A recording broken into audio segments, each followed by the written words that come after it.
इनसे मिलिए। इस कार्यक्रम में लीजिए सुनिए जाने माने कलाकार शेखर सेन से निम्मी मिश्रा की बातचीत का पहला भाग। शेखर जी नमस्कार। नमस्कार निम्मी जी और सभी श्रोताओं को मेरा हार्दिक नमन। सबसे पहले तो मैं ये कहूंगी कि शेखर जी मैं आपको क्या कहूं, संगीतकार कहूं, गायक कहूं, अभिनेता कहूं या इतनी सारे आप में कलाएं निखर के आ रही हैं, तो किसकी बात हम पहले करें? आप मुझे एक कलाकार ही कहें। कोई भी कलाकार वही होता है जो आदमी को इंसान बनाने की शक्ति उसको ईश्वर देते हैं जी। गायक के अंदर भी अभिनेता होता है, अभिनेता के अंदर गायक होता है जी। कवि के अंदर एक मूर्तिकार होता है, मूर्तिकार के अंदर एक कविता होती है। तो इसलिए कलाकार ही कहना अपने आप को मैं पसंद करूंगा। और दिल कलाकार का होना चाहिए, बस वो है। अच्छा, आपका तो शुरू से पूरा माहौल, मतलब मुझे ऐसा लगता है कि जन्म से भी पहले आपके आसपास सब संगीत का ही माहौल था। हाँ, इस दृष्टि से कहा जाए तो मैं बहुत भाग्यवान हूँ क्योंकि मेरे माता पिता दोनों ही डॉक्टर अरुण कुमार सेन और डॉक्टर अनीता सेन दोनों ही गायक थे, दोनों बहुत अच्छे विद्वान थे। और रायपुर में जहाँ मेरा जन्म हुआ, संगीत महाविद्यालय परिसर में ही मेरा जन्म हुआ, वहीं मैं बड़ा हुआ। तो चारों ओर कहीं राग काफी की सरगम चल रही है, कहीं यमन की बंदिश चल रही है, कहीं दरबारी कानड़ा चल रहा है, कहीं तबला चल रहा है। तो उस माहौल में मैं बड़ा हुआ और सभी तरह के सांस्कृतिक कार्यक्रम, चाहे कविता हो, चाहे नाटक हो, नृत्य हो, तो मैं बड़ा भाग्यशाली रहा कि बचपन से मुझे गायन मैंने सीखा। वायलिन मैंने 5 साल सीखी। अच्छा। सितार मैंने 6 साल सीखी। फिर कथक नृत्य मैंने 4 साल सीखा। और मेरी माँ बहुत महत्वाकांक्षी थी, वो चाहती थी कि मुझे हर तरह की कला आनी चाहिए। तो माँ का आशीर्वाद है कि सभी तरह की कलाएं उन्होंने मुझे सिखवाई। और बचपन में तो मुझे बहुत कोफ्त होती थी क्योंकि खेलने का जो समय होता था वो कहीं मैं वायलिन बजाते हुए या सितार बजाते हुए या गाना गाते हुए बीतता था। पर आज मैं हृदय से बहुत धन्यवाद देता हूँ अपने माता पिता को कि बहुत छोटी उम्र से मुझे उन्होंने बहुत सारी कलाएं सीखने का एक बड़ा अच्छा माहौल दिया। बच्चा किसी पाबंदी में रहना नहीं चाहता, वो तो बस खेलना और अपने हिसाब से रहना चाहता है। पर उस वक्त वो पाबंदी बुरी लगती है कि आप ये सीख लीजिए, पर आगे चल के जीवन में यही आपको नेम फेम सब देती है। बिल्कुल बिल्कुल, मैं इसके लिए बहुत आभारी हूँ। अच्छा, तो जब आप छोटे थे तो पढ़ाई, जब इतनी चीजें सीखते थे तो पढ़ाई का वक्त कैसे मिलता था और कैसे आप मैनेज करते थे? सौभाग्य से मैं पढ़ाई में बहुत ज्यादा समय तो नहीं दे पाता था, पर जितना मुझे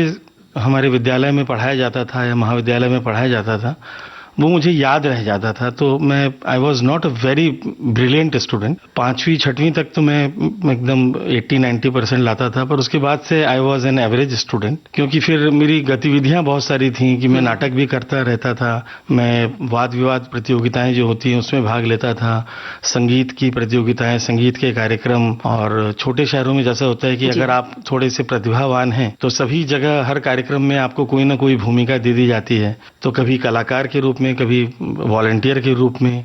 पर मुझे बहुत मजा आता था, एक बहुत अच्छा बचपन मेरा बीता। अच्छा, जैसे कि आपने कहा कि आप ज्यादा वक्त नहीं दे पाते थे पढ़ाई को, तो पढ़ाई पूरी करते करते तो बहुत मुश्किलें आई होंगी आपको? नहीं, वैसा कुछ नहीं हुआ। मेरी पढ़ाई बिल्कुल निर्बाध रही और मैंने हमारे समय में मैट्रिकुलेशन होता था तो वो मैथमेटिक्स साइंस लेकर किया, फिर बीकॉम किया। संगीत में मैंने संगीत विद किया और बी म्यूज किया।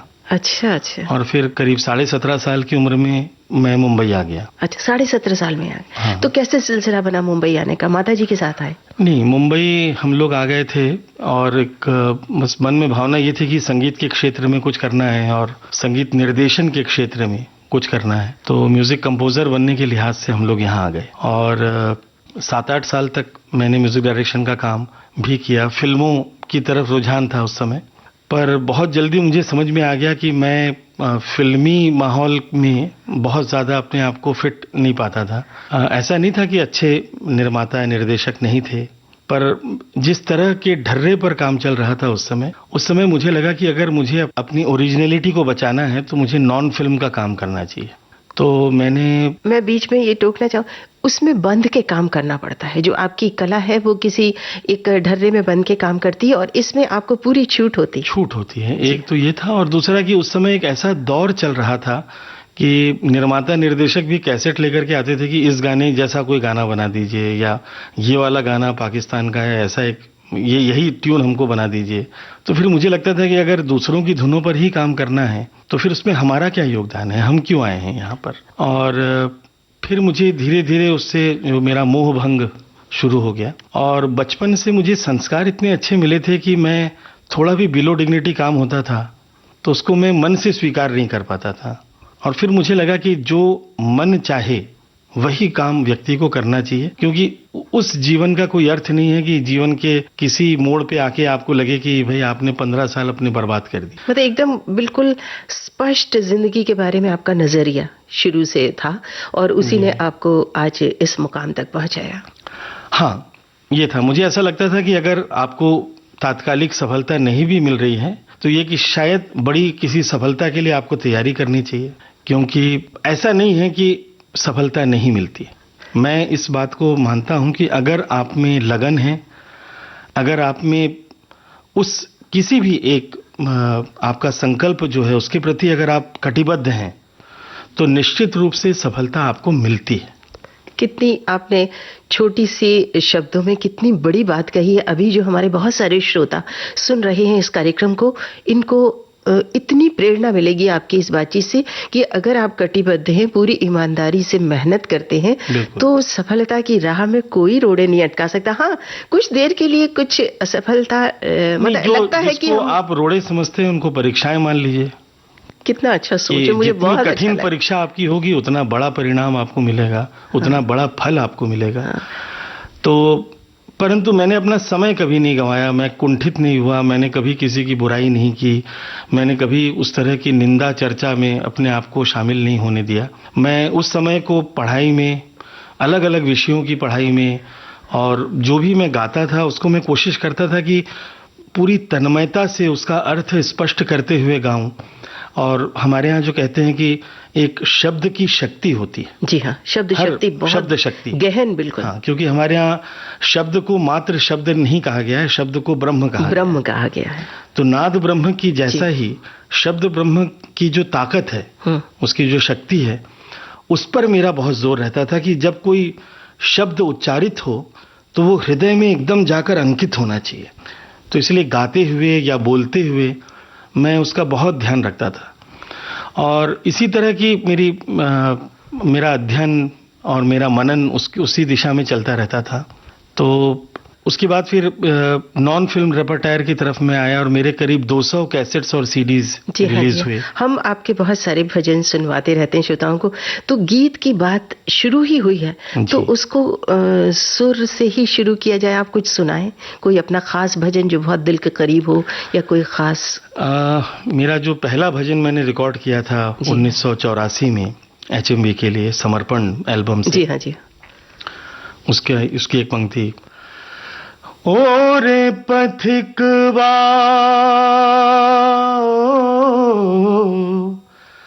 ओ रे पथिकवा मत जइयो तू वृंदावन की ओर।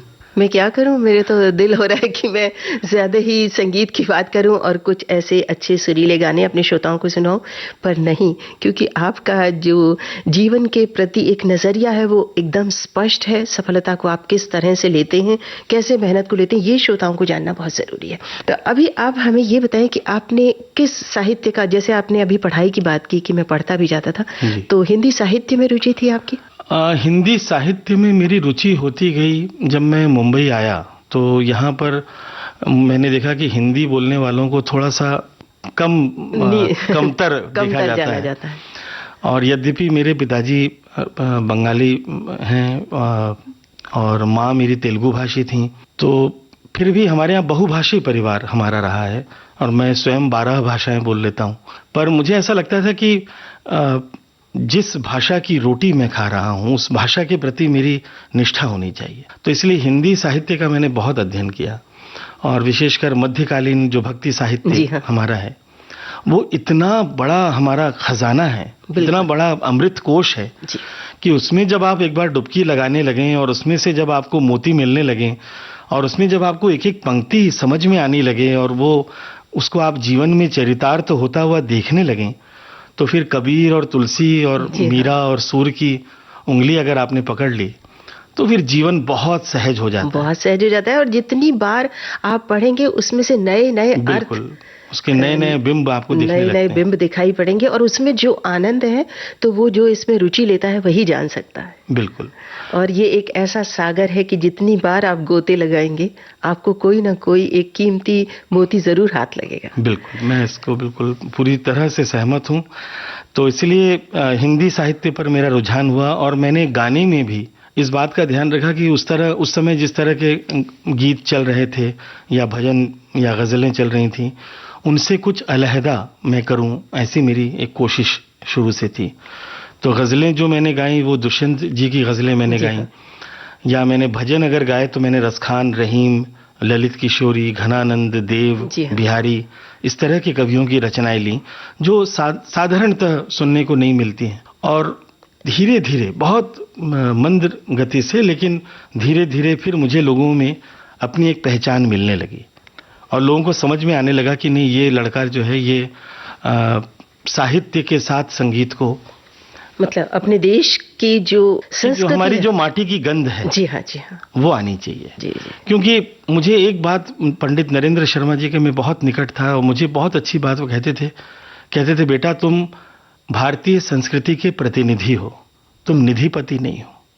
क्या बात है। और जब आप प्रतिनिधि होते हैं, जब आप किसी निधि का प्रतिनिधित्व करते हैं तो आपको बहुत सजग होकर करना पड़ता है। क्योंकि मुझे अब ये मालूम है कि अगर मैं कोई भजन गलत गा दूं तो लोगों को वो हमेशा के लिए रिकॉर्ड हो जाएगा। तो इसलिए मैं उच्चारण के प्रति या उसका जो सही जितना वजन उसका होना चाहिए उस शब्द का, उसके प्रति मैं बड़ा शोधपूर्ण मेरी एक प्रस्तुति हमेशा रहती है। मतलब ये एक कलाकार की ईमानदारी है कि जो हमारे पुरानी भजन है, कलाकार ही ईमानदारी का दूसरा नाम है। अगर कलाकार ईमानदार नहीं है तो वो कलाकार नहीं है, फिर वो कलाबाज है। जी हाँ। ये जो आपका स्पष्ट सोच है ये बहुत अच्छा लग रहा है। तो आप कैसे फिर संगीतकार से और साहित्य में घुसकर और फिर क्या ढूंढ के लाए कि जिसमें आपका रुझान? साहित्य को मैं केवल एक विद्यार्थी की दृष्टि से ही, मैं कभी साहित्यकार अपने आप को नहीं मानता हूं, पर अच्छा संगीत तभी हो सकता है जब गीत भी अच्छा हो। जितना सुंदर गीत होगा उतना ही सुमधुर संगीत बन सकेगा। फूल और खुशबू जैसा साथ है।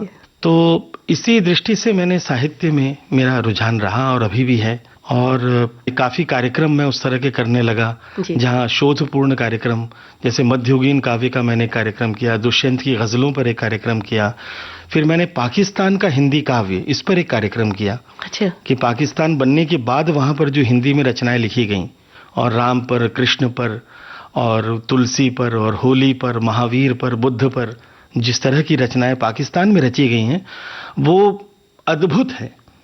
और मैं ये चाहता था कि जिस समय आम जो मानस होता है वो नफरत के प्रति उसका रुझान होता है, कलाकार का काम है कि वो जोड़ने की ओर, संस्कृतियों में जो जुड़ाव के जितने भी पक्ष हैं उसकी ओर काम उसका होना चाहिए। तो मुझे लगा कि मुझे उन बिंदुओं पर काम करना चाहिए। और अद्भुत है, मैं आपको एक दोहा सुनाता हूं पाकिस्तान का कि बांसुरी हाथ में पकड़े मुंह पर छिड़के नीला रंग। अच्छा। बांसुरी हाथ में पकड़े मुंह पर छिड़के नीला रंग और सभी कृष्ण बने तो राधा नाचे किसके संग। वाह, क्या।